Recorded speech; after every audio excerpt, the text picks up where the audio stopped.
Joanne Bensivenga, bonsoir. Bonsoir. En tant que président de l'UPE 13, elle vous plaît cette idée d'un conseil des sages? Je trouve ça bien. Je Ah trouve oui. ça bien de s'appuyer sur l'expérience de personnes de la qualité que sont ces trois hommes et qui ont déjà dirigé la région.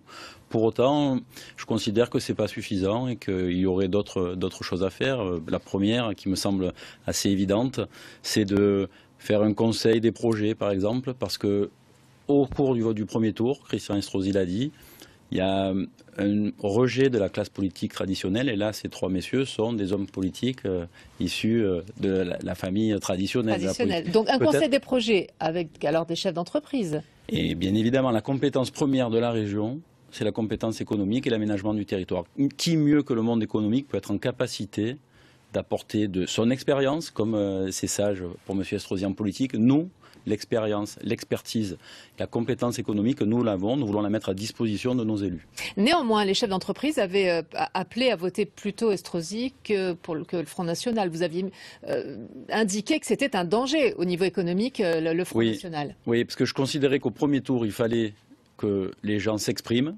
La colère, le dégoût de la politique traditionnelle, l'exaspération. Mais au second tour, il fallait que ça soit le projet qui l'emporte. Et le projet, celui qui est ouvert sur l'extérieur, ouvert sur le monde, et qui est économiquement viable, parce que moi je ne parle que d'économie, économiquement viable, c'était celui de M. Estrosi et certainement pas celui du Front National. Comme ce fonds d'investissement pour les entreprises régionales, par exemple? Par exemple, mais il y a plein de solutions et plein de ressources possibles. On a un territoire qui est très riche, très divers. On a des potentiels extraordinaires. On a besoin de politiques qui puissent nous permettre de mettre en musique toutes ces énergies positives qui sont dans notre territoire. Ça n'est pas assez le cas? Je pense que ça n'est pas assez le cas. Il y a de grands enjeux. Vous mettriez quoi en premier lieu? La première des choses, le monde change. Le monde se dématérialise.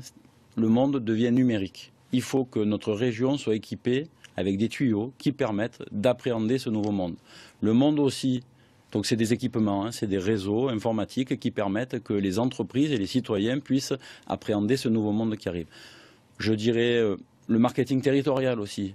Marketer une offre pour la région PACA. La rendre plus attirante. Plus lisible. On est en Provence, on a la Côte d'Azur, on a les Alpes, on a la Méditerranée, on a un climat merveilleux. Il faut valoriser tout ça. On vous a bien entendu, Joanne Bensivenga. Ça fait partie donc des premières demandes, des premières attentes des chefs d'entreprise. Je rappelle que vous représentez l'UPE 13, les patrons des Bouches-du-Rhône, dont vous êtes le président. Merci. Merci beaucoup.